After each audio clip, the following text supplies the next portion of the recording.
You are now tuned into 2111 Radio Show, hosted by our program director, Derrick Scott.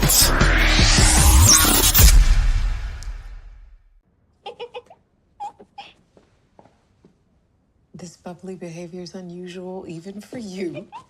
What's up? We've got 40 minutes before your trial starts. There's plenty of time. For You may enter! Sherry, who's on the other side of that door? Just...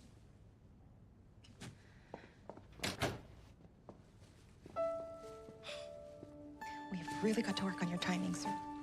My time is a little off, I know.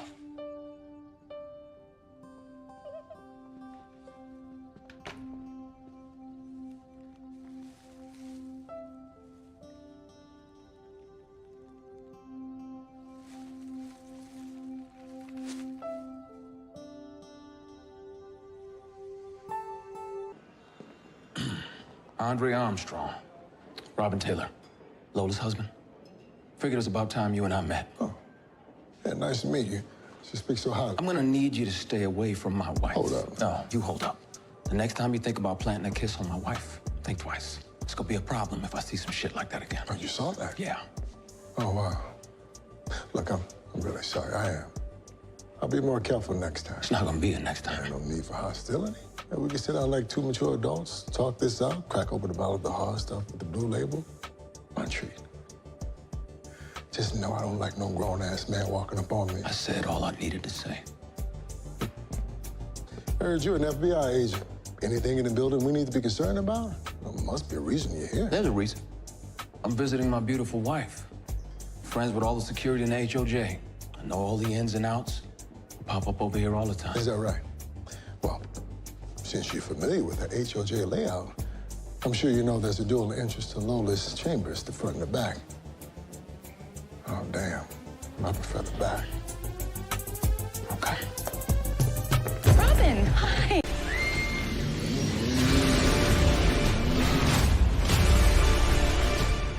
Where's my money? I don't know. Madam, that name won't work in this room.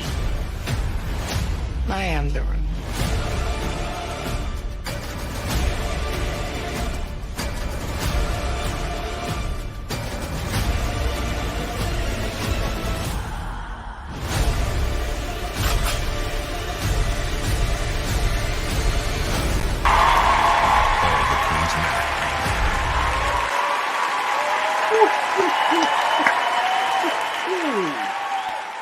Welcome to the 2111 Radio Show. I'm your host, Derrick Scott, as advertised. I have my man, Christian Keys, in the building. What up, brother? What's going on with you, man? I'm good. I'm blessed. I'm definitely blessed to have you here. I'm not even going to lie. It's been a long time coming, and you finally here. I got you here for a couple of minutes. So you're from Detroit, Flint, correct? I was born in Detroit, grew up in Flint, yeah. Grew up in Flint. And you actually went to college at Ferris State University? Yes, if sir. I'm not mistaken. How was that? I mean, you know, growing up in Detroit, I'm from Brooklyn, New York, so I don't know Detroit. All we hear is the bad parts of Detroit, but we don't know Detroit like someone from Detroit. Both Detroit and Flint are beautiful, hella melanated. Blue collar folks just grinding, trying to get it. Wanting to earn their keep and that kind of thing. And I think that kind of work ethic and grounding and atmosphere definitely helped and still helps me to this day. I know that's right. You're one of the guys that we look at on Instagram, and you're one of the realest people I've seen. Like real, like you sit there and you talk to us. Mm-hmm. I've been on your page numerous times, and you've answered. You answer. So the thing is, it ain't like you this big superstar that just be up there and not answering people and not paying nobody no mind.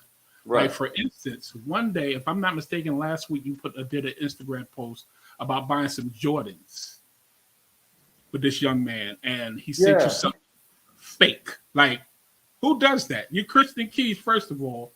You will want to give this person, you're giving him an opportunity to get his brand out there. For him to send you something phony was just bogus. Yeah, it's unfortunate. I was trying to do something nice for my son, and Yeah, I got the bank working on the fraud case. I try to good. support and spend money with black-owned businesses as often as I can. Yeah, I try to talk it and walk it. You know what I mean? But it's no doubt. unfortunate when stuff like that happens. Yeah, definitely, definitely. But I saw that and I actually reposted that like 5 or 6 times so people could know who that person was. I'm not going to mention Yeah, them on my show, but y'all see him on our 2111 radio page because, again, that was horrible. And I'm sitting there going, man, oh man, give people yeah, opportunities and stuff like this happens. But that doesn't deter you, though. That's the good part about you. That was one incident. You probably had a lot of incidents. You understand? So I want to get into acting. How did this even come about? You know what? I was doing local commercials, and I was doing theater in Michigan. And I started auditioning for larger projects, and by the grace of God, I started booking them. Mm, And I started, I jumped into every acting class I could get, every book I could get my hands on. And the more I studied and honored those blessings, they started blessing me back. So it kept going, kept going. I was touring already, long before any of the Medea stuff. I was already working. God was already starting to show out.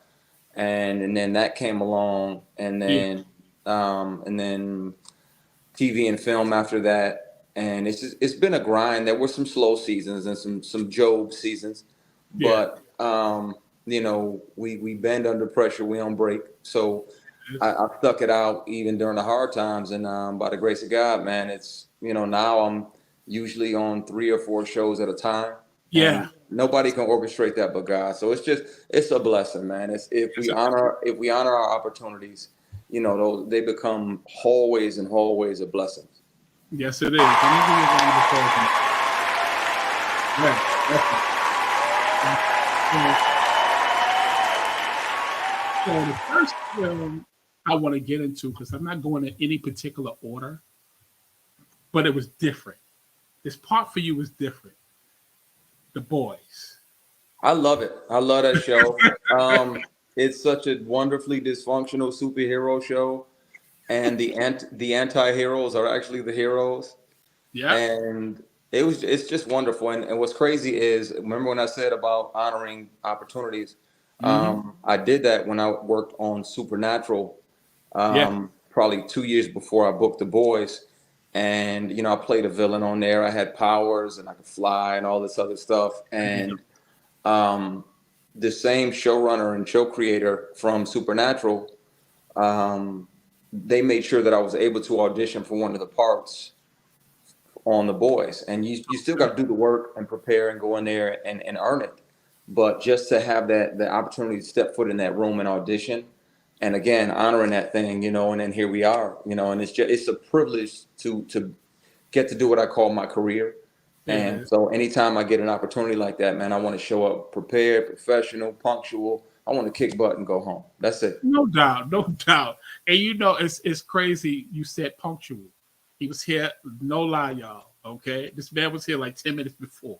All right, we had a nice little conversation in the back, but I appreciate your professionalism because a lot of people, they come to the show. I'm not going to name no names, but they be late, and I need the sound check in order and all that. So because we don't want your brand, because you are a brand. You're a man, Yeah, but you're a I don't want your brand to look crazy with some dysfunctional yeah, footage, yeah, So yeah. salute to you for coming early. So now I like you as a bad guy. I'm not even gonna lie. I like you as like a villain, like an assassin. So this show right here, Yeah, the family this business. family business. I'm Woo! blessed. I'm blessed to be a co-producer on this show. Wow. And then the first 4 seasons just hit Netflix.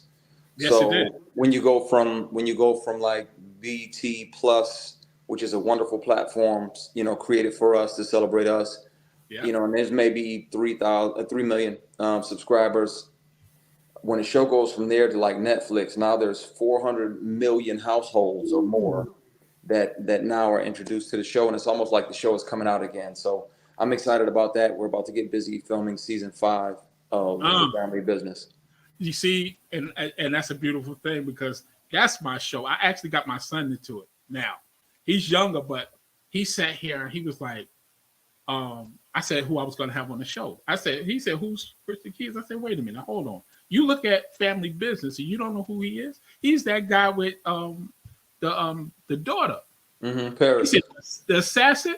I said, yeah. He said, are you serious? I said, yeah, he's going to be on the show today. So he's probably in the crowd somewhere looking at this right now. So tell him I said, what up, though? You know what I'm saying? So, but I love the show. You co-produced that. You understand that? That's another thing you've been getting yourself into. You've been doing it. People always thought, oh, he started on under Tyler Perry. Listen, he's way past that. Yeah. All right. He's way past that. He was doing things way before that. You understand? So it's another show that you have.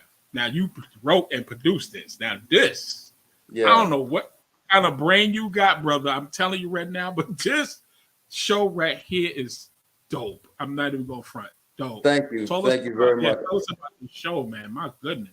All the Queens Men started out, well, I wrote Ladies Night in 2010, shopped it around for about 4 years, wrote the book in 2013, and the book came out in 2014 because I figured, okay, I got the script, and if I add a book to it, it's gonna be almost impossible for these networks not to understand the value in what I'm presenting in this opportunity for the show.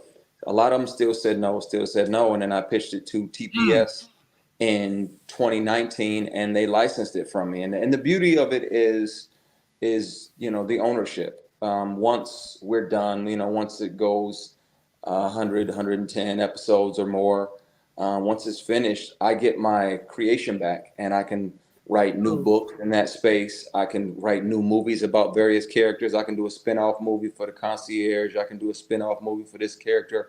I get that back. So it's important for the listeners at home, ownership of your creation. Don't sell it away completely. Lease it or license it away and get that thing back. And you can continue being a person, continue creating jobs. Every time we film, there's 150 or 200 people working on the season. And that's a lot of households that are taking a check home. And I'm going to honor that. I'm going to honor that blessing to be a part of creating jobs. Listen, thank God. Listen, that's the key. That's the key. And, I actually saw one of these interviews you had, and you had a quote up there by, if I'm not mistaken, Nelson Mandela. He said, "Let our light shine. We unconditionally give other people permission to do the same." Yes. Yes. That when I heard that, I was like, wait a minute. That's deep. Like, I'm not the most deepest person, but that's deep. Because what you're doing, you're giving everybody an opportunity. Opportunity only come once in a lifetime. You understand? And you've been giving so many people so many opportunities, creating jobs. And a lot of the artists and entertainers and actors, they don't just do that. And you consciously doing it yourself.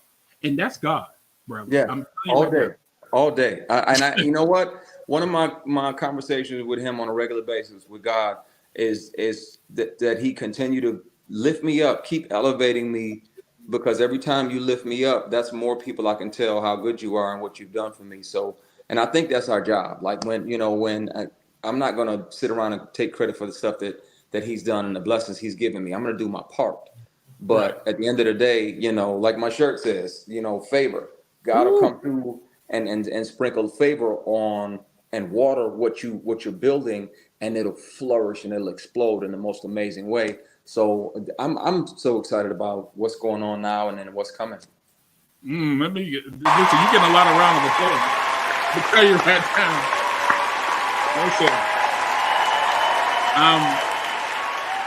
I'm sitting up here. Like I said, I'm sitting up here. I look at you and it's like, so many different movies I wanted to talk about, but I have to cram it in because you're a busy man. But I want to get on to this show because we just finished looking at this show. It's called All Rise. Let me tell you something. when you came up into that season, we was like, no way. Ain't no way. Christian, man, listen. Can I tell you something funny? Please. When they were casting it, when it was on CBS, I believe, or NBC, or when it first came out, before it went over to OWN, I auditioned for the husband back then. Really? Yeah, and they went in another direction, and I get it, and it ended up being a wonderful show. And I was watching, I was like, I dig it, I dig this show. But when I got a chance to audition again for the husband, you know, some people might not have been as appreciative of that opportunity, but I looked at it like, okay, well, they called me back. They must want to, you know, they saw something that they want. They saw something that they believe in, and they feel like I can do it. So let me go in here and crush this and have some fun. And you did. Yeah, and the cast is amazing. Simone is great to work with. I know her and her husband. They're both just genius, creative people. So it was just a blessing, brother. It's amazing. I love it. Listen, let me tell you something. I've seen you play a lot of parts, brother. All right, but the chemistry between you and Simone was completely different from any cast I've seen you in, because it was more intimate. It wasn't sexual. It was really intimate. Yeah. And for you to create that, like I said, I don't understand how to do it because I'm not an actor, but damn.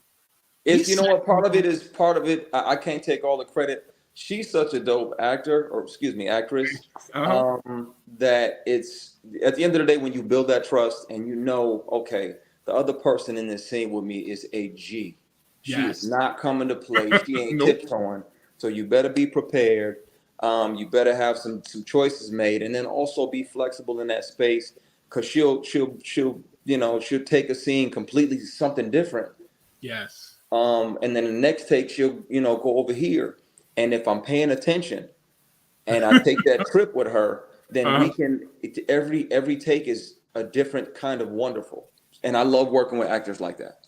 I know that's right. Listen, let me tell you something.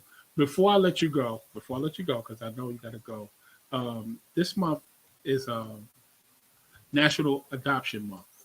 And I'm hearing this for the first time that you actually did. Absolutely. I was adopted twice. Wow. The first one didn't go so well at all. But the second one definitely helped change and save my life, man. It taught me love, how to be a man. It taught me, how to embrace and support a family, and learn how to take love from a family.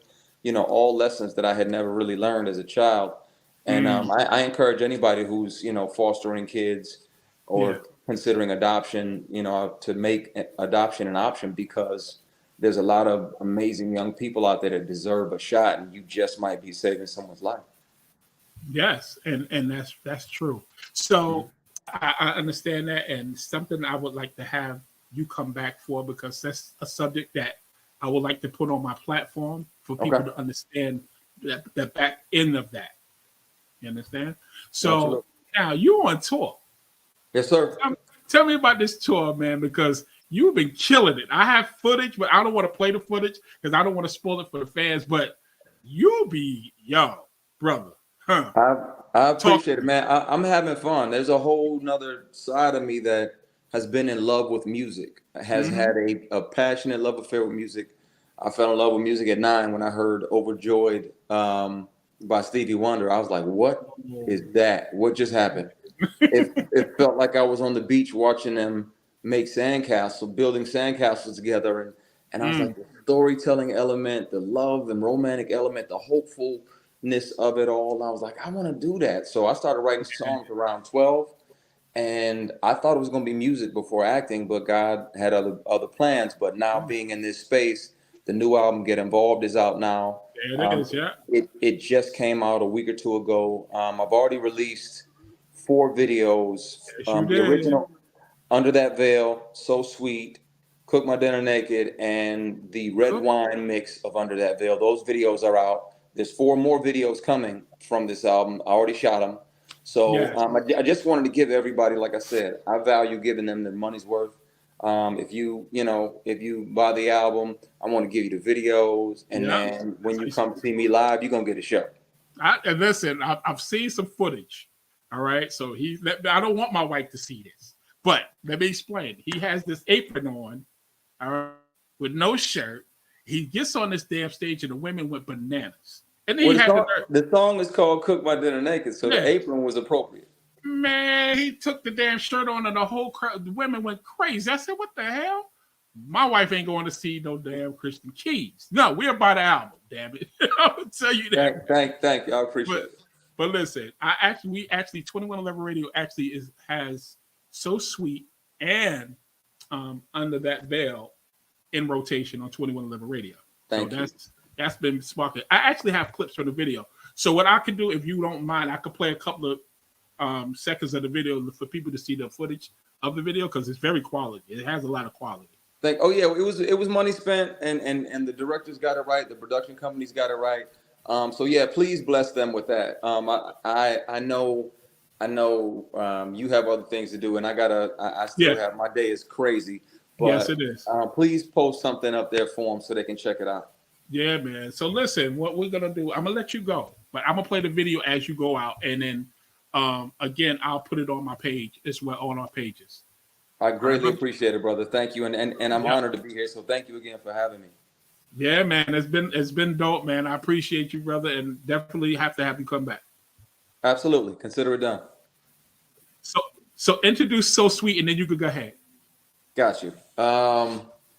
Hey y'all, this is Christian Keys, and you are about to get in the video, my video for my brand new single, So Sweet. Check it out, y'all. This is how making love should be. So sweet. Wanna talk to your body. Wanna listen to your body. Sugar, baby, won't you come and share my space so my hands can memorize your shape? Come here, sugar, go slow, don't rush this groove. Don't rush, 'cause I like when you do the things you do, the things you do.